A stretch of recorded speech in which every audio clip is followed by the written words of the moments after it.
Welcome to my channel. இந்த வீடியோவில் copy constructor பார்க்க போகிறோம். முதல்ல கன்ஸ்ட்ரக்டர்னா என்னன்னு தெரிஞ்சுக்குவோம். கன்ஸ்ட்ரக்டர்ங்கிறது special type of member function. கன்ஸ்ட்ரக்டரோட நேம் என்னவாக இருக்குன்னா சேம் ஆஸ் கிளாஸ் நேம். இப்போ என்னென்னா காப்பி கன்ஸ்ட்ரக்டர்னா என்ன அப்படின்னு பார்க்க போகிறோம். ஸோ காப்பி கன்ஸ்ட்ரக்டர் அப்படிங்கிறதும் இதுவும் ஒரு special type of member function.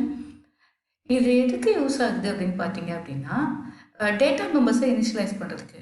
ஆனால் இங்கே டேட்டா மெம்பரை எப்படி இனிஷியலைஸ் பண்ணுவோம் அப்படின்னா அந்த கிளாஸோட இன்னொரு ஆப்ஜெக்டில் இருக்கிற வேல்யூஸை வச்சு இனிஷியலைஸ் பண்ணுவோம். ஸோ ஒரு கிளாஸில் இருக்கிற ஆப்ஜெக்ட்ஸ், அதாவது சேம் கிளாஸோட ஆப்ஜெக்டில் இருக்கிற வேல்யூஸை இன்னொரு ஆப்ஜெக்ட்க்கு நான் இனிஷியலைஸ் பண்ணேன்னா அதை தான் என்ன சொல்கிறோம் அப்படின்னா காப்பி கன்ஸ்ட்ரக்டர் அப்படின்னு சொல்கிறோம். ஸோ காப்பி கன்ஸ்ட்ரக்டர் அப்படிங்கிறது என்னென்னா இது ஒரு ஓவர்லோடட் கன்ஸ்ட்ரக்டர். ஓகே, அதாவது function overloading. Okay, once again function overloading தான். எதுக்கு யூஸ் ஆகுது அப்படின்னா declare and initialise an object from another object. Okay, இன்னொரு ஆப்ஜெக்ட்லேருந்து டிக்ளேர் பண்ணுறதுக்கு. இது வரைக்கும் நம்மளோட சேனலை சப்ஸ்கிரைப் பண்ணலை அப்படின்னா கீழே இருக்கிற சப்ஸ்கிரைப் பட்டனை கிளிக் பண்ணுங்கள். அப்படியே கமெண்ட் பாக்ஸில் ஐ சப்ஸ்கிரைப்டு அப்படின்னு சொல்லி மெசேஜை போஸ்ட் பண்ணுங்கள். இது வரைக்கும் நம்ம சேனலை சப்ஸ்கிரைப் பண்ணலை அப்படின்னா சப்ஸ்கிரைப் பட்டனை ப்ரெஸ் பண்ணுங்கள். அதுக்கப்புறம் கமெண்ட் பாக்ஸில் ஐ சப்ஸ்கிரைப்டு அப்படின்னு சொல்லி டைப் பண்ணுங்கள். ஸோ காப்பி கன்ஸ்ட்ரக்டரில் ரெண்டு டைப். ஒன்று டிஃபால்ட் காப்பி கன்ஸ்ட்ரக்டர், இன்னொன்று user defined copy constructor. So default copy constructor எப்போ இன்வோக் ஆகும் அப்படின்னா ப்ரோக்ராமர் எந்த கன்ஸ்ட்ரக்டரும் ரைட் பண்ணவே இல்லை, காப்பி கன்ஸ்ட்ரக்டர் ரைட் பண்ணவே இல்லை அப்படின்னா கம்பைலர் அதுவே டிஃபைன் பண்ணிக்கும். அதை தான் என்ன சொல்கிறோன்னா டிஃபால்ட் காப்பி கன்ஸ்ட்ரக்டர் அப்படின்னு சொல்கிறோம். யூசர் டிஃபைன் கன்ஸ்ட்ரக்டர் அப்படின்னு சொல்கிறது என்ன அப்படின்னா ப்ரோக்ராமர் ஒரு கன்ஸ்ட்ரக்டருக்கு கோட் எழுதுறது. ஓகே, காப்பி கன்ஸ்ட்ரக்டருக்கு கோட் எழுதுனாங்கன்னா அதை தான் என்ன சொல்லுவோம் அப்படின்னா யூசர் டிஃபைன்ட் காப்பி கன்ஸ்ட்ரக்டர் அப்படின்னு சொல்லுவோம். சரி, டிஃபால்ட் காப்பி கன்ஸ்ட்ரக்டர் என்ன பண்ணுன்னா it makes only shallow copy. அதாவது காப்பி பண்ணும்போது நம்ம சாலோ காப்பி அப்படின்னு சொல்கிறோம். சாலோ காப்பி அப்படின்னா என்னென்னா ஏற்கனவே இருக்கிற ஆப்ஜெக்ட்க்கு ரெஃபரன்ஸ் மட்டும்தான் கொடுக்கும். ஓகே, புதுசாலாம் என்ன பண்ணுறதுன்னா மெமரி அலோகேட் பண்ணாது. ஆனால் இந்த யூசர் டிஃபைன் காப்பி கன்ஸ்ட்ரக்டர் இருக்குது பார்த்தீங்களா, இது டீப் காப்பி. இது என்ன பண்ணும் அப்படின்னா இதே மாதிரி இன்னொரு ஆப்ஜெக்ட் க்ரியேட் பண்ணும். தட் இஸ் திரும்பவும் மெமரி அலோகேட் ஆகும். ரெண்டு ஆப்ஜெக்ட்டுக்கும் செப்பரேட் மெமரி லொக்கேஷன் அலோகேட் ஆகும். இதுதான் டிஃபால்ட் கன்ஸ்ட்ரக்டருக்கும் டிஃபால்ட் காப்பி கன்ஸ்ட்ரக்டருக்கும் யூசர் டிஃபைன்ட் காப்பி கன்ஸ்ட்ரக்டருக்கும் உள்ள டிஃப்ரென்ஸ். ஓகே, இப்போ என்ன பண்ணலாம்னா சின்டாக்ஸ் பார்க்கலாம். காப்பி கன்ஸ்ட்ரக்டரோட சின்டாக்ஸ் எப்படி இருக்கும் அப்படின்னு பார்த்தீங்க அப்படின்னா class name constant optional. Okay, நீங்கள் கான்ஸ்டண்ட்டாகவும் என்ன பண்ணலாம் டிக்ளேர் பண்ணலாம். ஓகே, இல்லை அப்படின்னா நார்மலாகவும் டிக்ளேர் பண்ணலாம். அதுக்கு ஆர்குமெண்ட் பார்த்தீங்க அப்படின்னா class name followed by ampersand symbol old object name. ஏற்கனவே க்ரியேட் பண்ண ஆப்ஜெக்டோட நேம். ஓகே, அதை மாதிரி எப்போவுமே காப்பி கன்ஸ்ட்ரக்டர் க்ரியேட் பண்ணுறோன்னு வைங்களேன், இங்கே பாஸ் பண்ணுறது பாஸ்ட் பை ரெஃபரன்ஸாக தான் இருக்கும். ஒரு அட்ரஸ் தான் என்ன பண்ணுவேன்னா பாஸ் பண்ணுவேன். ஓகே, பாஸ்ட் பை ரெஃபரன்ஸாக தான் இருக்கும். ஸோ எக்ஸாம்பிள் பாருங்கள், ஏரியாங்கிறது என்னோடய கிளாஸாக இருந்துச்சுன்னா நான் காப்பி கன்ஸ்ட்ரக்டர் ரைட் பண்ணுறேன், காப்பி கன்ஸ்ட்ரக்டர் கோட் எழுதுகிறேன் அப்படின்னா எப்படி எழுதணும் அப்படின்னா same class name area then object of the same class. ஏங்கிறதும் என்னதான் இருக்கும் ஏரியா கிளாஸோட ஆப்ஜெக்டாக தான் இருக்கணும். ஓகே, பாஸ் பண்ணும்போது ஏரியா கிளாஸோட ஆப்ஜெக்டாக தான் இருக்கணும். ஓகே, அதனால் ஏரியாங்கிறது என்னோட கிளாஸ் நேம். ஓகே, அதுதான் கன்ஸ்ட்ரக்டரோட நேமாக ஆட் பண்ணும்.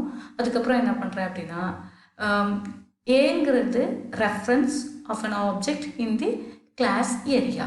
ஓகே, ஸோ எப்போவுமே என்ன பண்ணணும் அப்படின்னா காப்பி கன்ஸ்ட்ரக்டராக இருந்தால் ஆர்குமெண்ட் பாஸ் பண்ணுறது என்னவாக இருக்கும் அப்படின்னா பாஸ் பை ரெஃபரன்ஸாக தான் இருக்கும். ஒரு அட்ரஸை தான் என்ன பண்ணுவேன் பாஸ் பண்ணுவேன். ஓகே, ஸோ காப்பி கன்ஸ்ட்ரக்டர் எப்போ இன்வோக் ஆகும் அல்லது எப்போ கால் ஆகும்? ஓகேவா? ஸோ ஓகே, கால் பண்ணுறது we can call it in two ways. ரெண்டு வேல கால் பண்ணலாம். ஃபர்ஸ்ட் வே என்ன சொல்கிறேன் அப்படின்னா class name followed by new object name. Pass பண்ணுற ஆர்குமெண்ட் என்னவாக இருக்கணும் ஓல்டு ஆப்ஜெக்டாக இருக்கணும். இந்த ஓல்டு ஆப்ஜெக்ட் நேமாக இருக்கணும். ஓகேவா? So first way class name new object name. Pass பண்ணுற வேல்யூ என்னவாக இருக்கணும் பாஸ் பை ரெஃபரன்ஸ். ஆக்சுவலாக இது என்னவாக இருக்கணும் ஓல்டு ஆப்ஜெக்ட் நேமாக இருக்கணும். அது மாதிரி கிளாஸ் இன்னொரு வே என்ன சொல்கிறோன்னா class name object name equal to old object name. Old object name. Okay, example பார்க்கலாம்.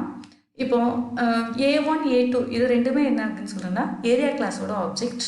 ஓகே, ஏரியா கிளாஸோட ஆப்ஜெக்ட். இப்போது A3ன்னு ஒரு ஆப்ஜெக்ட் கால் பண்ணுறேன்.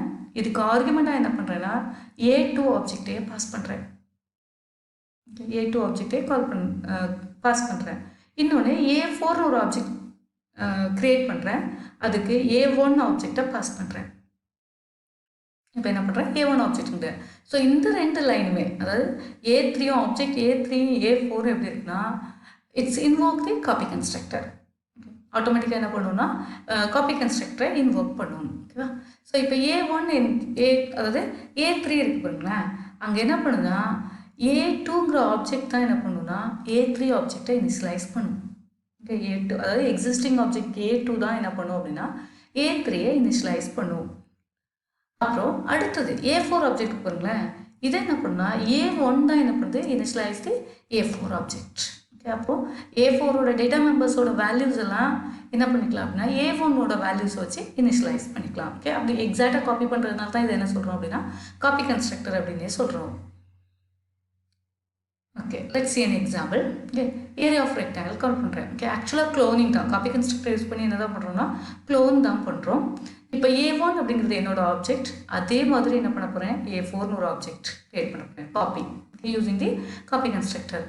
தென் A2ங்கிறது என்னோட இன்னொரு ஆப்ஜெக்ட், இதே மாதிரி ஒரு க்ளோன் என்ன பண்ண போகிறேன், A3. ஓகே, ஸோ இந்த ரெக்டாங்கிளுக்கு ஏரியா கால்குலேட் பண்ண போகிறோம். ஏரியா கால்குலேட் பண்ணும். அப்போ A1ஓட ஏரியாவும் A4ஓட ஏரியாவும் என்னவாக தான் இருக்கும், சேமாக தான் இருக்கும். A2ஓட ஏரியாவும் A3ஓட ஏரியாவும் சேமாக தான் இருக்கும். ஏன்னா இதை அப்படியே என்ன தான் பண்ணியிருக்கோம், க்ளோனிங் தான் பண்ணியிருக்கோம். ஓகேவா? Okay, let's see an example program.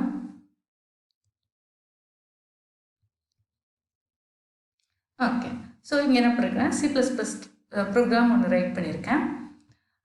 ஏரியாங்கிறது என்னோட கிளாஸ், அதோட data members private data members என்னென்னா L and W. ஓகேவா? ஸோ நான் ரெக்டாங்கிளோட ஏரியா கால்குலேட் பண்ணுறதால லென்த் அண்ட் வித் இந்த ரெண்டுக்கும் என்ன பண்ணிருக்கேன், டேட்டா மெம்பர் க்ரியேட் பண்ணியிருக்கேன். இங்கே என்னோட first constructor no argument constructor. So இந்த கன்ஸ்ட்ரக்டர் என்ன பண்ணுறேன்னா லென்த் 5 வித் 3 அப்படின்னு நானே என்ன பண்ணிக்கிறேன், அசைன் பண்ணிக்கிறேன். என்னோட செகண்ட் கன்ஸ்ட்ரக்டர் என்ன சொல்கிறேன் அப்படின்னா 2 ஆர்குமெண்ட் கன்ஸ்ட்ரக்டர். இப்போ என்ன பண்ணுறேன்னா X and Y ரெண்டு வேல்யூ பாஸ் பண்ணுறோம். என்ன வேல்யூ பாஸ் பண்ணுறனோ அந்த வேல்யூ என்ன பண்ணுறேன், லென்த் அண்ட் வித்துக்கு, அதாவது என்னோட டேட்டா மெம்பர்ஸ்க்கு என்ன பண்ணுறேன், அசைன் பண்ணுறேன். இப்போ தான் என்ன பண்ணுறோன்னா காப்பி கன்ஸ்ட்ரக்டரை க்ரியேட் பண்ணுறோம். என்னோட தேர்ட் கன்ஸ்ட்ரக்டர் தான் என்னென்னா காப்பி கன்ஸ்ட்ரக்டர். இந்த காப்பி கன்ஸ்ட்ரக்டரில் ஏற்கனவே சொன்னோம், கிளாஸ் நேம் ஆர்குமெண்ட்டும் என்னவாக இருக்கும், கிளாஸ் நேமாக இருக்கும். ஆனால் வர்றது ரெஃபரன்ஸாக வரும். ஓகே, ஆனால் அது என்ன இருக்கும், ஏற்கனவே க்ரியேட் பண்ண ஒரு ஆப்ஜெக்டாக இருக்கும். ஓகே, அந்த ஆப்ஜெக்ட் தான் என்ன பண்ணியிருப்போம், பாஸ் பண்ணியிருப்போம். ஓகேவா? சரி, ஒரு display statement. Okay, copy constructor invoke ஆகுதா இல்லையான்னு வெரிஃபை பண்ணுறதுக்காக என்ன பண்ணிருக்கேன், ஒரு டிஸ்பிளே ஸ்டேட்மெண்ட் வச்சுருக்கேன். இப்போ ஏயில் இருக்கிற லென்த்தை கரண்ட் ஆப்ஜெக்ட் லென்த்துக்கு அசைன் பண்ணுறேன், L = A of L. Okay, ஏயோட வித்தை கரண்ட் ஆப்ஜெக்டோட வித்துக்கு அசைன் பண்ணுறேன். டைரெக்டாக என்ன பண்ணுறோம், க்ளோனிங் தான், அதனால் அப்படியே என்ன பண்ணுறேன், அசைன் பண்ணுறேன். ஸோ டோட்டலாக என்னோடய கிளாஸ்க்குள்ளே 3 கன்ஸ்ட்ரக்டர் யூஸ் பண்ணுறேன். அதுக்கப்புறம் பார்த்திங்கன்னா டிஸ்பிளே, இது என்னென்னா ஏரியாவை டிஸ்பிளே பண்ணுறதுக்கு. ஓகே, ஒன் மோர் மெத்தட், ஏரியாவை டிஸ்பிளே பண்ணுறதுக்கு. இவ்வளோ தான் என்னோட ஏரியா கிளாஸ். இப்போது மெயின் மெத்தட், அதாவது மெயின் ஃபங்க்ஷனுக்கு வரலாம்.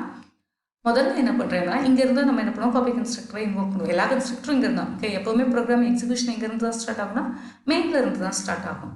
ஸோ முதல்ல என்ன பண்ணுறேன்னா ஏரியா அப்படிங்கிற கிளாஸுக்கு 2 ஆப்ஜெக்ட் க்ரியேட் பண்ணுறேன். A1 இங்கே ஆர்குமெண்ட் பாஸ் பண்ணல, ஸோ ஆட்டோமேட்டிக்காக என்ன பண்ணும், இது ஃபர்ஸ்ட் கன்ஸ்ட்ரக்டரை இன்வோக் பண்ணும். தென் A2 அப்படின்னு சொல்லி அடுத்த ஆப்ஜெக்ட் க்ரியேட் பண்ணுறேன். இப்போ என்ன பண்ணுறேன், ஆர்குமெண்ட் பாஸ் பண்ணுறேன், 2 ஆர்குமெண்ட் இருக்குது. ஸோ ஆட்டோமேட்டிக்காக இது என்ன பண்ணும் அப்படின்னா செகண்ட் கன்ஸ்ட்ரக்டரை இன்வோக் பண்ணுவோம். ஓகேவா? இப்போ என்ன பண்ண போகிறோம் அப்படின்னா, இங்கே ஒரு small change, A3 object. I think so in diagram I have created A3 based A1 A2. Okay, A3 it's based we are creating the A3 from A1.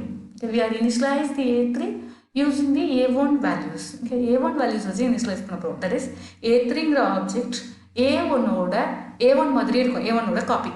Object A1ஓட காப்பி. அதே மாதிரி ஆப்ஜெக்ட் A4 க்ரியேட் பண்ணுறேன். இப்போ என்ன பண்ணுறேன்னா A2 மாதிரியே என்ன பண்ணுறேன், A4 க்ரியேட் பண்ண போகிறேன். இதோட க்ளோனிங் தான் வந்து என்னது A4. ஓகே, ஸோ அதுக்கு கீழே என்ன பண்ணுறோம் அப்படின்னா ஏரியாவை கால்குலேட் பண்ணுறேன். ஓகே, ஸோ எப்போ காப்பி கன்ஸ்ட்ரக்டர் இன்வோக் ஆகுது அப்படிங்கிறத நம்ம இந்த ப்ரோக்ராம் எக்ஸிக்யூட் பண்ணும்போது என்ன பண்ணிக்கலாம் தெரிஞ்சுக்கலாம். ஓகேவா? ஸோ A1ஓட ஏரியா கால்குலேட் பண்ணி டிஸ்பிளே பண்ணுறேன், A2ஓட ஏரியா கால்குலேட் பண்ணி டிஸ்பிளே பண்ணுறோம், A3ஓட ஏரியா, A4ஓட ஏரியா. இப்போ என்ன பண்ணுறேன்னா இன்னொரு ஆப்ஜெக்ட் கிரியேட் பண்ணுறேன் A5. இங்கே என்ன பண்ணுறோன்னா A5 ஈக்குவல் டு A3, A3-ஐ A5க்கு அசைன் பண்ணுறேன். இது என்ன அப்படின்னா இது வந்து it never invoke the copy constructor.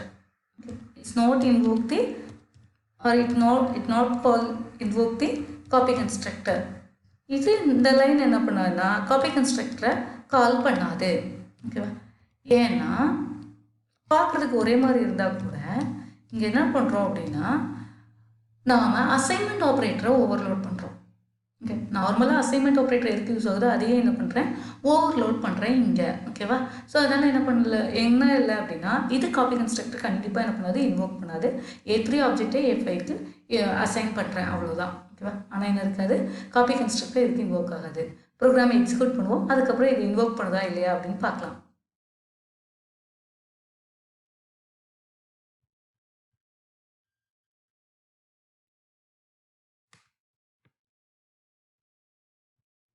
Program execute பண்ணிட்டேன். இப்போது ரிசல்ட் பாருங்கள். ஆப்ஜெக்ட் A3 கிரியேட் பண்ணும்போது A1 அதுக்கு ஆர்குமெண்ட்டாக பாஸ் பண்ணுறேன், A1 ஆர்குமெண்ட்டாக பாஸ் பண்ணுறேன். ஆட்டோமேட்டிக்காக அது என்ன பண்ணுது அப்படின்னா என்னோட காப்பி கன்ஸ்ட்ரக்டருக்குள்ளே நான் ஒரு ஸ்டேட்மெண்ட் வச்சுருக்கேன், அதாவது டிஸ்பிளே ஸ்டேட்மெண்ட் காப்பி கன்ஸ்ட்ரக்டர் இன்வோக்டு. அதுக்கப்புறம் என்ன பண்ணுவோம் அதோட A1ஓட லென்த்தை A3க்கும் A1ஓட வித்தை A3ஓட வித்துக்கும் என்ன பண்ணுவோம் பாஸ் பண்ணுவோம். ஓகேவா? தென் அதுக்கப்புறம் அடுத்தது A4 அப்படிங்கிற ஒரு ஆப்ஜெக்ட் கிரியேட் பண்ணுறோம். இப்போ ஈக்குவல் டு சிம்பிள் யூஸ் பண்ணுறோம், ஆனால் இந்த ஈக்குவல் டு வந்து காப்பி கன்ஸ்ட்ரக்டர் தான் இன்வோக் பண்ணுவோம். ஏன்னா அப்போ தான் ஆப்ஜெக்ட் கிரியேட் பண்ணி அப்படியே என்ன பண்ணுறோம் இன்வோக் பண்ணுறோம். கீழே இருக்கிற ஈக்குவல் டு தான் என்ன சொன்னேன் ஆப்ரேட்டர் ஓவர்லோடிங் அப்படின்னு சொன்னேன். ஸோ இங்கே பார்த்தீங்க அப்படின்னா இதுவும் என்ன தான் பண்ண போகுது அப்படின்னா காப்பி கன்ஸ்ட்ரக்டர் தான் இன்வோக் பண்ணும். Okay, so object A4 create பண்ணும்போது பார்த்தீங்கன்னா அதுவும் என்ன பண்ணுது காப்பி கன்ஸ்ட்ரக்டர் தான் இன்வோக் பண்ணுது. கீழே என்ன பண்ணுறோம் அப்படின்னு பார்த்தீங்கன்னா எல்லாமே என்ன பண்ணுறோம் எல்லாத்துக்கும் ஏரியா கால்குலேட் பண்ணி டிஸ்பிளே பண்ணுறோம். ஓகே, ஏரியா கால்குலேட் பண்ணி டிஸ்பிளே பண்ணுறோம். அப்போ A1ம் A3யும் சேமாக இருக்கும். ஓகே, ஏன்னா A1ஓட க்ளோன் தான் A3, A2வும் A4ம் சேமாக இருக்கும், ஏன்னா அதோட A2ஓட க்ளோன் தான் A4. இப்போ பாருங்கள் என்னோட A5 ஆப்ஜெக்ட் கிரியேட் பண்ணுறேன், A5க்கு A3 அசைன் பண்ணுறேன். இப்போ என்ன பண்ணல காப்பி கன்ஸ்ட்ரக்டரை இன்வோக் பண்ணல. நீங்கள் ஏற்கனவே மேலே பார்த்தீங்க அப்படின்னா அந்த ஆப்ஜெக்ட் கிரியேட் பண்ணும்போது என்ன பண்ணும் காப்பி கன்ஸ்ட்ரக்டர் இன்வோக்டு அப்படிங்கிற மெசேஜ் வந்திருக்கும். ஆனால் இங்கே பாருங்கள் ஏரியா ஆஃப் A5 மட்டும் தான் வருது, காப்பி கன்ஸ்ட்ரக்டர் இன்வோக்டு வரல. ஓகே, ஏன்னா இந்த ஸ்டேட்மெண்ட் என்ன அப்படின்னா ஆப்ரேட்டர் ஓவர்லோடிங், அதாவது equal to simple assignment operator வந்து என்ன பண்ணியிருக்கோம் ஓவர்லோட் தான் பண்ணியிருக்கோம். ஆனால் என்ன பண்ணலை காப்பி கன்ஸ்ட்ரக்டரை இன்வோக் பண்ணலை. ஓகே, இதுதான் காப்பி கன்ஸ்ட்ரக்டருக்கும் ஆப்ரேட்டர் ஓவர்லோடிங்க்கும் உள்ள டிஃப்ரென்ஸ். ஓகே, ஸோ அந்த காப்பி கன்ஸ்ட்ரக்டர் யூஸ் பண்ணோம் அப்படின்னா என்ன ஆகும் அப்படின்னா செப்பரேட் மெமரி லொக்கேஷன் அலோகேட் ஆகும். ஆனால் அசைன்மெண்ட் ஆப்ரேட்டராக இருந்தால் அது சேம் மெமரி லொக்கேஷனை ஷேர் தான் பண்ணிக்குமே ஒழிய புதுசாக என்ன பண்ணாது மெமரி லொக்கேஷன் அசைன் ஆகாது. இதுதான் இதுக்குள்ள டிஃப்ரென்ஸ். ஐ திங்க் உங்களுக்கு இப்போ வந்து காப்பி கன்ஸ்ட்ரக்டர் பற்றி கிளியர் ஐடியா வந்திருக்கும்னு நினைக்கிறேன். உங்களுக்கு இந்த வீடியோ பிடிச்சிருந்துச்சுன்னா உங்கள் ஃப்ரெண்ட்ஸுக்கு ஷேர் பண்ணுங்கள், அப்படியே லைக் பட்டனை ப்ரெஸ் பண்ணுங்கள், மறக்காமல் என்னோடய சேனலை சப்ஸ்கிரைப் பண்ணுங்கள். Thank you so much.